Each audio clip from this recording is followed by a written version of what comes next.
Fala, povo de Deus, que a graça e a paz do nosso Senhor Jesus Cristo esteja sempre com você. 6 horas da manhã, momento de elevarmos o nosso pensamento a Deus. E a palavra de hoje está em Mateus, no capítulo 16, dos versículos 21 ao 23. Diz assim a palavra do Senhor: Jesus prediz a sua morte e ressurreição. Desde esse tempo, Jesus começou a mostrar aos seus discípulos que era necessário que ele fosse para Jerusalém, sofresse muitas coisas nas mãos dos anciãos, dos principais sacerdotes e dos escribas, fosse morto e, no terceiro dia, ressuscitasse. Então Pedro, chamando-o à parte, começou a repreendê-lo, dizendo: Que Deus não permita, Senhor. Isso de modo nenhum irá lhe acontecer.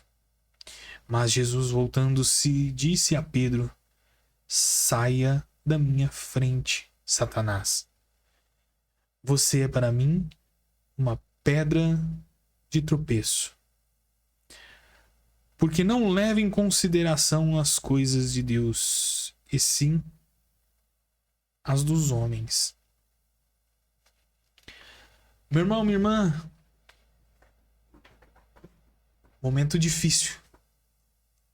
Esse momento entre Jesus e Pedro. E que talvez em alguns momentos nós também possamos ter passado por alguma experiência parecida com esse momento aqui. Jesus está alertando, preparando os seus discípulos, os seus apóstolos, para o que iria vir a acontecer. A palavra diz que Jesus é repreendido por Pedro, que Pedro chama ele de lado para repreendê-lo. E o principal, talvez, desse texto é a forma como Jesus acaba falando com Pedro. Jesus, e eu fiz questão de grifar em vermelho aqui, diz assim, ó: Mas Jesus, voltando-se, disse a Pedro: Saia da minha frente, Satanás, você é uma pedra de tropeço. Olha, algum irmão ou alguma irmã que pode estar assistindo o nosso vídeo de hoje pode estar pensando assim: mas a leitura de ontem, o texto anterior a esse texto aqui, fala sobre Pedro, a pedra onde será iniciada a Igreja de Cristo. E um pouquinho mais à frente, Jesus fala sobre Pedro, refere-se à presença de Satanás e diz que ele é uma pedra de tropeço.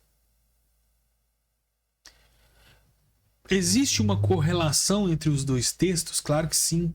Existe uma revelação entre os dois textos? Claro que sim. Existe uma importância entre os dois textos? O texto onde existe a confissão de Pedro e agora onde Jesus está falando sobre a sua morte e ressurreição? Claro que sim. Por que em um momento Jesus diz que Pedro tem uma revelação de Deus, em outro momento diz que Pedro está sendo usado por Satanás? Aos meus olhos, Rodrigo, existe uma revelação muito importante nesse momento.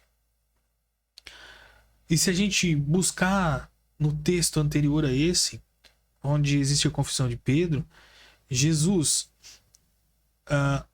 usa Simão Barjonas, que é o nome de batismo humano, né? O nome dado pelos pais, como referência. Olha, você está sendo usado por Deus agora em me reconhecer como Cristo. E aqui no final ele faz uma reflexão a Pedro, porque Pedro já é um nome dado por Jesus e que está sofrendo uma interferência de Satanás. Ora, meu irmão, minha irmã, nós podemos ter diversas interpretações sobre esse texto, mas o principal que eu quero que você guarde para hoje e reflita sobre isso é de que mesmo os homens mais próximos de Cristo sofreram com o pecado. Ora, meu irmão, minha irmã, a menos que eu esteja muito equivocado, existiu apenas uma pessoa que foi morta sem pecado. Meu irmão, minha irmã, existiu apenas uma pessoa condenada sem pecado, que é Jesus Cristo. No demais, todos nós, a todo momento, vivemos num campo de uma briga espiritual. E eu creio de todo o coração, quando você entrega a sua vida a Cristo como seu único Salvador, você passa a ser ainda mais vigiado por Cristo, pelo Espírito Santo, guiado pelo Espírito Santo. E é preciso que exista uma renúncia. E nesse momento aqui, ainda muito sobre o olhar e a ótica humana, talvez, apenas talvez, o que Jesus está querendo nos dizer aqui no finalzinho do texto, quando ele diz, você não leva em consideração as coisas de Deus. É porque todos os textos em que a gente vem trazendo, a gente vê Pedro com muita fé e Pedro sendo o de menos fé.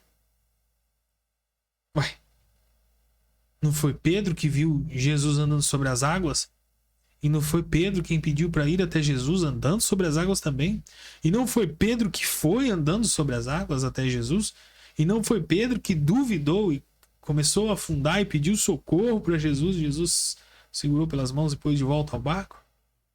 Não foi esse mesmo Pedro que viu a multiplicação dos pães por 2 vezes? E o texto não fala que é ele, mas junto com os seus discípulos e apóstolos, todo esse povo duvidou quando houve um momento em que faltou o pão novamente. Então, sobre a ótica humana, a gente vê as coisas com um olhar humano. E o que Cristo está nos pedindo aqui é para levar em consideração as coisas de Deus. Na nossa vida, nós temos que levar em consideração, sim, as coisas de Deus. Por mais que você esteja vendo ou vivendo coisas que você não quer viver, ou coisas que você diz, mas ele não precisa passar por isso, leve em consideração as coisas de Deus. Quantas pessoas que talvez estão aí com familiares entregues às drogas, passando por imensas dificuldades, e você quer apenas tirar ele do olho desse furacão, tirar ele desse problema. Mas pense, talvez, apenas talvez, nós devemos levar em consideração as coisas de Deus. Pense sobre isso. Reflita sobre isso. E de todo o coração que você tenha um entendimento cada vez mais amplo da palavra. Se Pedro, nesse momento, foi falho, em outros momentos ele vai ser de novo, em alguns outros momentos ele foi falho, assim como eu, como você. E se Pedro, vendo Jesus fazer tudo o que ele fazia, teve dúvidas, imagina eu e você. E se Pedro, vendo tudo isso acontecer, quando Jesus está declarando o que iria vir pela frente, Pedro ainda quis repreender Jesus, imagina eu e você. Quantos projetos Deus está querendo realizar na nossa vida e você está lá, não. Vai não, nisso eu não quero. Fique em paz, meu irmão, minha irmã. Deixa Deus agir. Às vezes é só o que falta. Deixa Deus agir. Pense nisso. E para você que não entregou sua vida a Cristo ainda, meu irmão, minha irmã, Ainda há tempo. A gente não sabe qual vai ser o nosso último dia. E se esse último dia de verdade for agora, que você possa ter uma experiência em Cristo, que você possa ser entregue aos braços de Deus Pai para viver a abundante graça que Ele nos promete para a vida eterna. Pense sobre isso. Entregue a sua vida a Cristo, enquanto ainda dá tempo. Meu irmão, minha irmã, que seu dia seja repleto de paz, de amor, que a graça de Deus transborde na sua vida. Amém? Fiquem com Deus e até mais. Tchau, tchau.